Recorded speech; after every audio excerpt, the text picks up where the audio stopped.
कैसे कैसे इमेज बनती है। ठीक है, देखो स्टार्ट करते हैं। रूल्स, क्या रूल्स है, इसमें कुछ भी आपको रटना नहीं पड़ेगा। अगर एक बार समझ लोगे तो वो इमेज फॉर्मेशन बड़ा इजीली आ जाएगा। देखो पहला रूल हमने ऑलरेडी सीखा हुआ है कल वाले लेक्चर में। क्या है rule?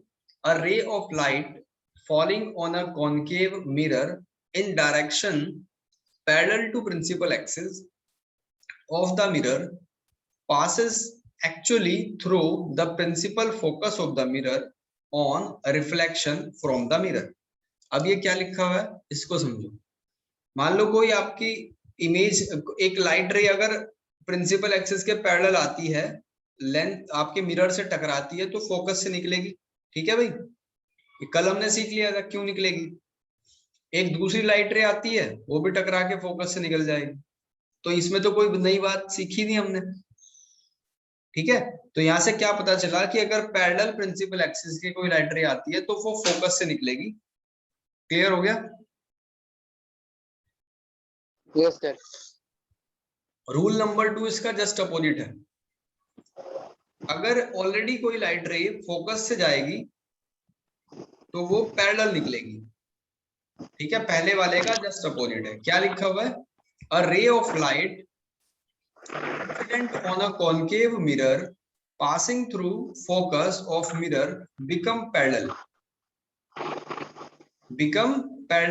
to the principal axis of the mirror on reflection। Reflect होने के बाद मतलब एक लाइट रे ऑलरेडी फोकस से जाती है तो वो टकराने के बाद पैरेलल हो जाएगी।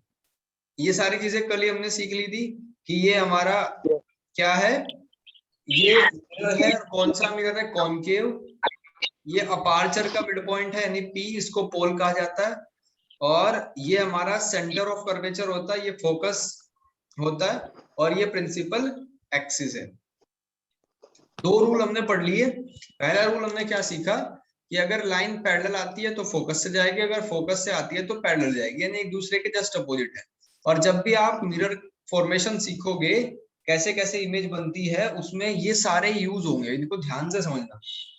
Rule number 3, a ray of light incident on concave mirror on passing through the center of curvature, यानी उस सेंटर ऑफ कर्वेचर से पास हो रही है अब लाइन।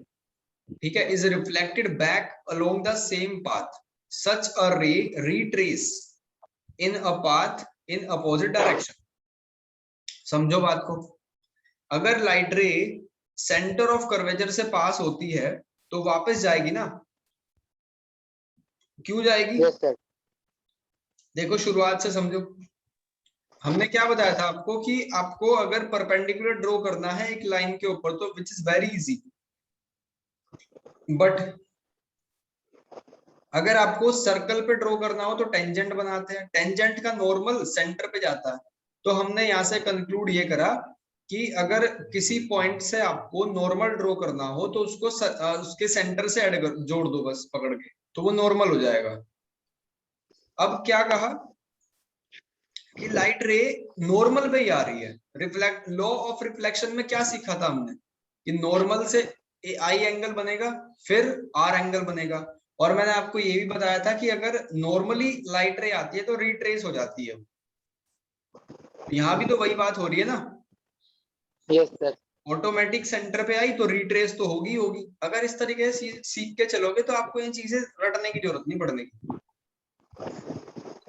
ठीक है, और थ्योरी को दोबारा देखो क्या लिखा हुआ है। A ray of light incident on a concave mirror on passing through the centre of curvature of mirror is reflected back along the same path, such a ray retrace, जैसे कि एक रे को वापस उसी डायरेक्शन में भेज दिया गया हो। नेक्स्ट पॉइंट है हमारा fourth, ray of light incident obliquely toward the pole. अब रे ऑफ लाइट कहां पे? डायरेक्ट पोल पे मिली जाके। ठीक है, of concave mirror is reflected obliquely as per the law of reflection.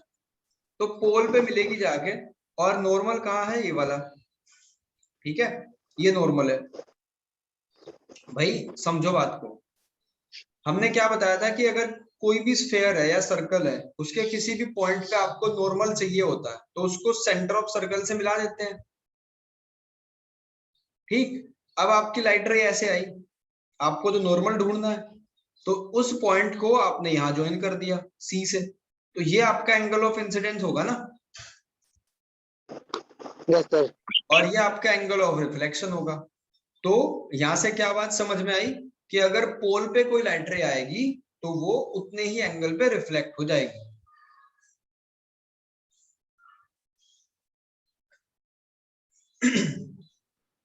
एक बार कंक्लूड करें चारों पॉइंट को। पहले में हमने ये सीखा Yes, sir. Light ray principal axis के पैरेलल आती है तो फोकस से जाएगी। दूसरे में सीखा कि अगर फोकस से जाती है तो पैरेलल हो जाएगी। तीसरे में हमने क्या सीखा कि अगर सेंटर ऑफ कर्वेचर से पास होगी तो वापस रिट्रेस हो जाएगी। चौथे में यानी फोर्थ वाले में हमने क्या सीखा कि अगर पोल पे जाएगी तो उतने ही एंगल पे रिफ्लेक्ट हो जाएगी। That's it. कोई डाउट यहां तक तो पूछ लो।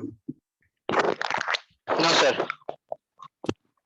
यश, तुम्हारी एसएसटी क्लास कैसे चल रही है? सर अच्छी चल रही है। मार्क्स वगैरह कैसे आ रहे हैं टेस्ट में? सर अच्छे आ रहे हैं। और स्कूल में जो हो रहे हैं? सर स्कूल में तो अभी ढंग से पढ़ाई नहीं हो रही है। अच्छा, चलो ठीक है। नेक्स्ट, अब देखो ये हेडिंग है हमारी, नेक्स्ट टॉपिक है। मैं एक बार आपको टॉपिक की लिस्ट को दिखा देता हूँ। ये हमारी टॉपिक लिस्ट है। Terms related to spherical mirror, ये हमने सीख लिया, ठीक है। और yes sir. Rules of tracing image of concave mirror, ये हम सीख रहे हैं। 6th हो गया हमारा, अब 7th चलेगा और 8th इसी में कवर हो जाएगा, 8 तक का टॉपिक, ठीक है। फिर रह जाएगा आपका मिरर फॉर्मूला, उसके बाद वो चलेगा। फिर आपको ऐसे ही एमसीक्यू कराए जाएंगे डीपीपी वाले। जब 3-4 टॉपिक हो जाएंगे उसके एंड में डीपीपी करा देंगे।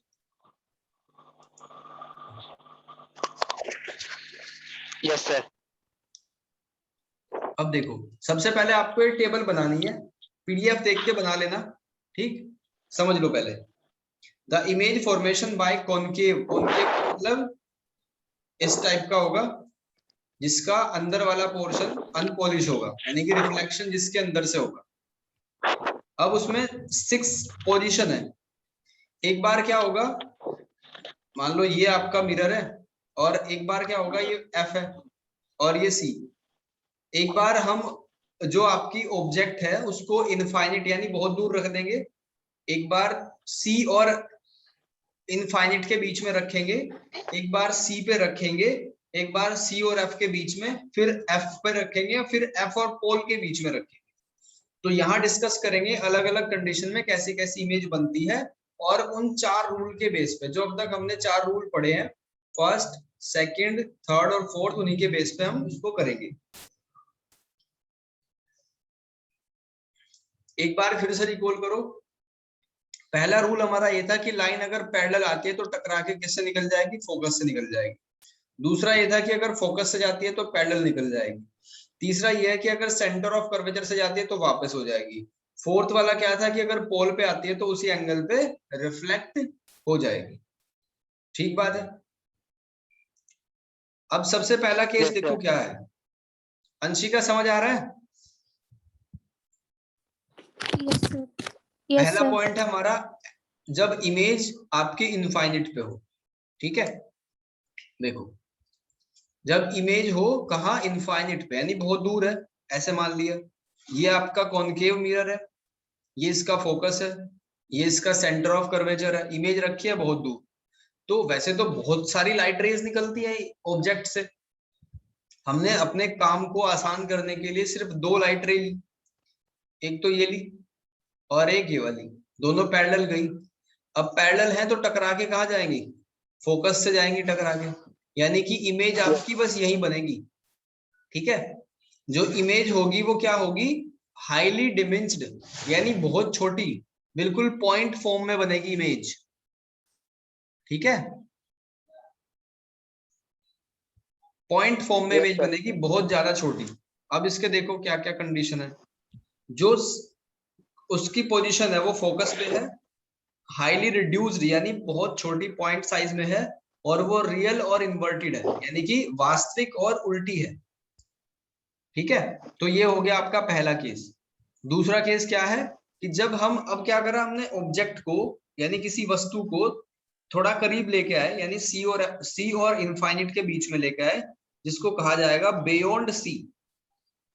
ठीक है, तो इससे दो लाइट रेज निकलेंगी, पहली तो पैरेलल, ये ऑब्वियसली फोकस से जाएगी, दूसरी फोकस से गुजार देंगे।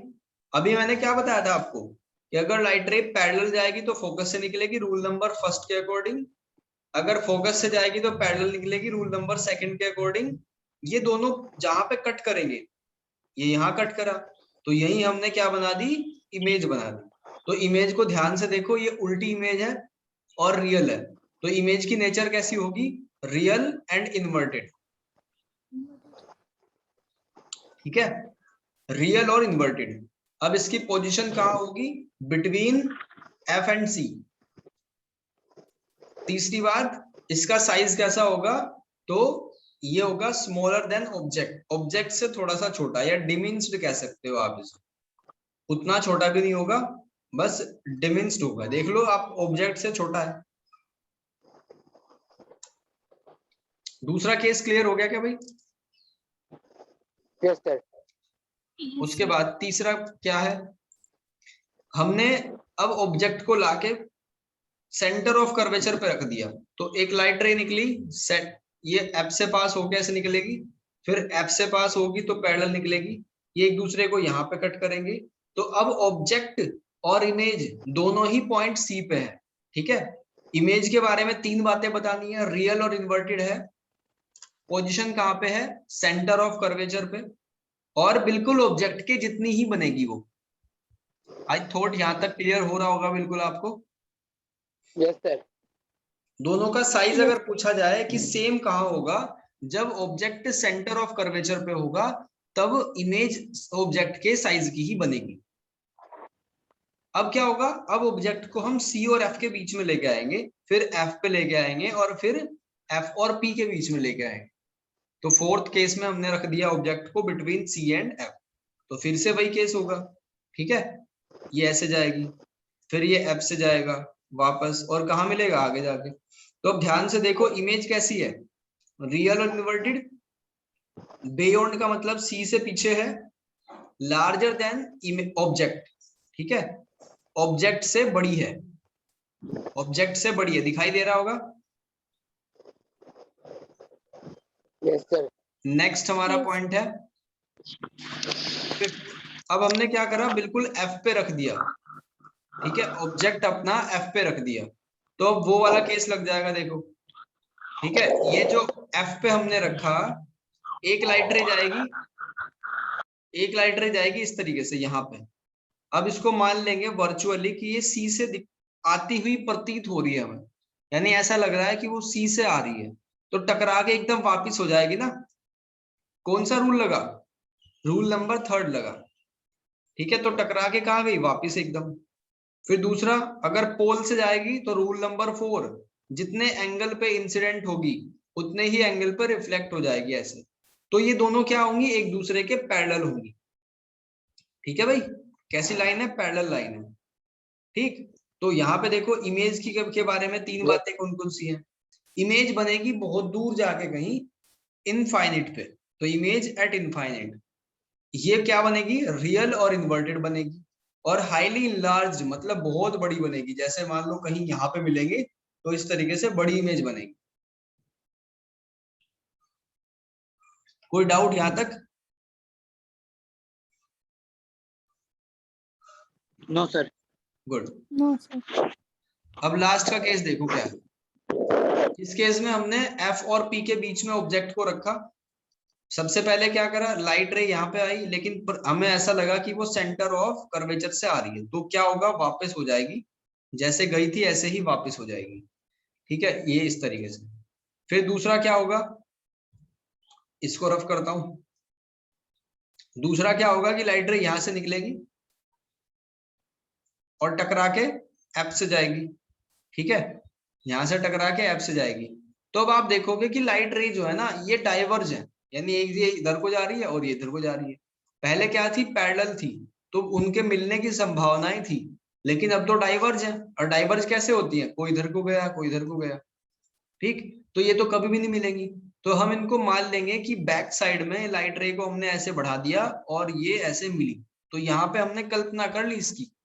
तो इसलिए जब हमने कल्पना करी तो वो चीज है वर्चुअल और बड़ी बनेगी, ठीक है। तो इमेज कैसी बनेगी, वर्चुअल और इरेक्ट। इरेक्ट का मतलब होता है सीधी, वर्चुअल और इरेक्ट। बिहाइंड द, अब कहां पे बनेगी, बिहाइंड द मिरर, मिरर के पीछे बनेगी, ठीक है। साइज कैसा होगा, लार्जर देन ऑब्जेक्ट, ऑब्जेक्ट से बड़ा होगा, ठीक है बात। तो अगर आपसे कोई पूछे कि पहले 5 केस में जो इमेज है वो वर्चुअल है या रियल है, तो रियल होगी। लेकिन लास्ट वाले केस में जो है 6th वाले में, इमेज आपकी क्या होगी, वर्चुअल, ठीक।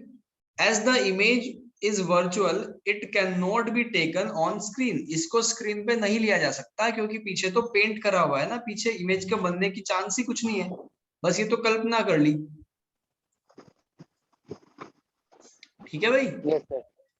आपको कुछ भी रटना नहीं पड़ेगा, अगर ये 4 रूल आपको पता हो, आपको पहले से ही ऑलरेडी कंठस्थ हो जाएगा कि कौन सी लाइन कहां पे जाएगी, किससे टकरा के वापस आएगी, ठीक है भाई। इसको नोट करोगे, वीडियो देख लेना, अगर नहीं समझ आए तो। आज का काम ये हमारा फिनिश हो गया, आज का जो टारगेट था। ये पूरी टेबल है, ये टेबल खाली छोड़ रखी है मैंने, ठीक। इसको इतनी इंफॉर्मेशन के बेस पे आपको फिल करना है टेबल को, ठीक है। जो इसमें जगह खाली है वो इन 6 केसेस को ध्यान से स्टडी करके आपको फिल करने, ठीक है यस। भाई। और नोट्स की पीडीएफ भेजो मुझे डेली, नहीं तो क्लास रोक दी जाएगी बीच में ही, ओके ठीक सर। है। चलो आज के लिए इतना ही।